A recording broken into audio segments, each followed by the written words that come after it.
Hello?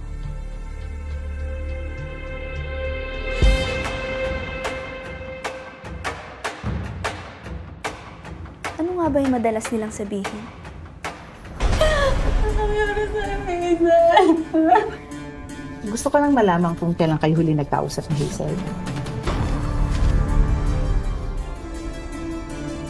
Isa rin kayo sa huling nakausap niya bago siya namatay. Kailangan mo ba ng pera? May alam akong rocket. Nung tumawag siya sa'yo, binigyan mo ba siya ng pera? Ganun nga siguro pag nakakaangat na sa buhay, no? Kalimutan na. Kung ano man sa tingin mo ang meron tayong apat, wala na yun ngayon. Masaya ka na. Ikaw masaya ka? Kaibigan? Seryoso ka? Tikilan mo.